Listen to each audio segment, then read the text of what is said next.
Hey my gorgeous one, it's Jess and welcome to Simply Me, Simply Gorgeous. And today I'm coming with a meal prep video. I think I'm gonna do this every Sunday where I meal prep and show you guys what I'm making for the week. And basically I'm starting this meal prep off by getting some bananas and strawberries together to freeze. Basically, I keep them in a Ziploc bag. I don't like my bananas to be too ripe because they just taste funky to me when they're too ripe. So as you can see, these are like probably perfect, sweetness stage for me. And I just take them out of their little peelings and I put them in a bag and freeze them. As you can see, I do have some frost or whatever in my bags of fruit. They are not freezer burnt. All my fruits do this, all my vegetables do this, no matter if I just first get it or I've had it for like a little bit. I don't know what's up with my freezer, but it does it all the time. You're gonna also see some strawberries that I'm cutting up. Please believe that they have already been washed and cleaned. I just put them in the container for easier use to kind of show you guys. Whenever I clean my fruits, I kind of always do this. I just take the stems off of the strawberries and put those in a bag and freeze them. Basically, I do this whenever I find fruit on sale. So I always do it with my bananas, but like if I find strawberries or blueberries or anything like that that's on sale, I go ahead, take it, wash it, clean it, and then freeze it. And I find that these are cheaper alternatives to buying your actual frozen fruits, just because frozen fruits can be a bit more on the expensive side, especially during the summer. During the winter, I notice that they are a bit cheaper. So that's just a heads up for any of you guys that are looking to find ways to cut corners when it comes to buying fruits and stuff like that. So for this week, I made eggplant Parmesan my way. I kind of just went off the top of my head. So basically here you'll see me scramble or whisk 2 eggs, and I'll add my own seasoning to this. I didn't add water, which I probably should have done, but I just didn't really think about it at the time. Like after I did it, that would have made it a typical egg wash. The next time that I do this recipe, however, I would season the eggplant as well. I just find that even though I added seasoning to all the steps, it just wasn't seasoned enough for me. Like I said, I'll probably either add more seasoning to the actual eggs or breadcrumb mixture, or I don't know, season the eggplant too. It just wasn't up to my standards. And so in the second dish, you see me put some breadcrumbs. I just kind of eyeballed this. Like when you get down to not needing enough, you can just always make some more. I also added some nutritional yeast instead of Parmesan. Nutritional yeast is something that a lot of vegans eat, and it tastes like cheese, but it's not cheese. But it's got vitamins and stuff, like all your B vitamins that you need, especially when going vegan.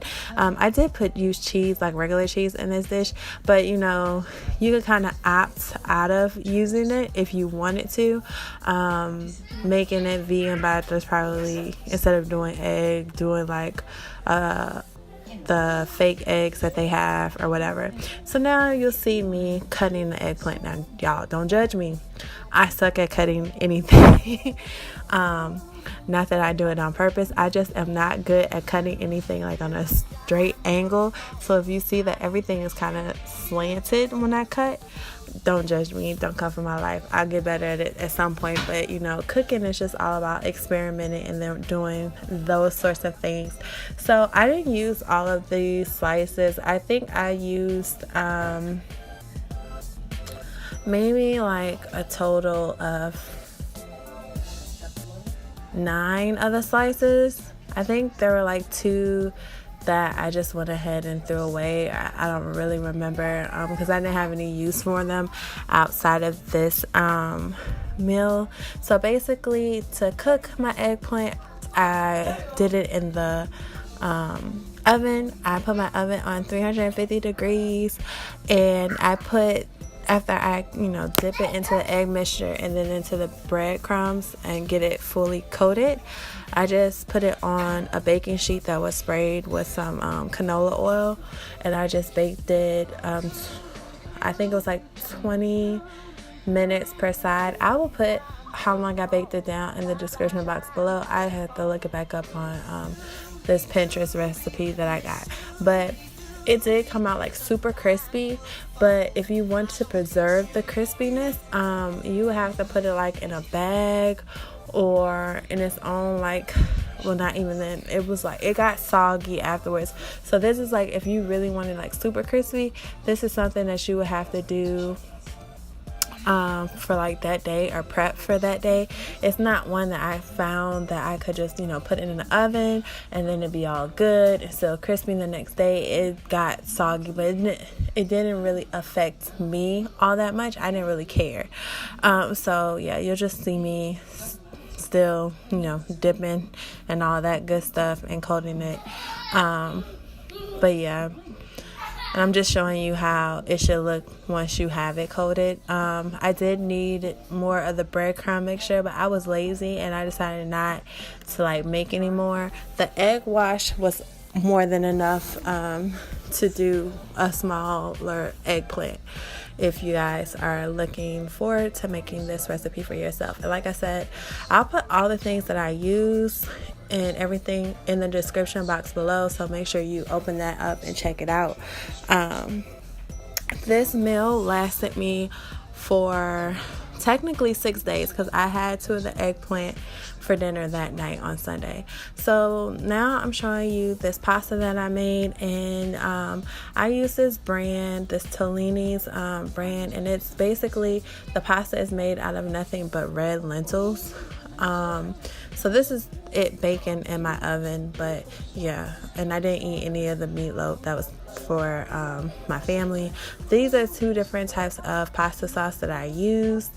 So basically, for the eggplant, after I got done cooking it, I topped it with a little bit of the traditional spaghetti sauce, just eyeballing it and covering it with a little bit of mozzarella. Put it back in the oven for like 10 minutes to get the cheese hot and bubbly, and that's pretty much it. Now, as far as the pasta goes, I'm showing you guys basically what I use. So I just took the pasta, added some spices, and then I also added a little bit, or 3 packets of this stevia in the raw, because I don't like a tart spaghetti sauce. And I also added black beans to my spaghetti. So yeah, so here is the pasta after it's finished cooking and drained and all that stuff. I'm just gonna add it to the pot and coat it. Basically, this box is enough for 6 servings, but I made 4. I did like a 1.5 cups of pasta for each bowl, and then I put 1 eggplant Parmesan on top of it. So this is me showing you guys the servings and all that good stuff. So thanks for watching, you guys, and until next time, bye.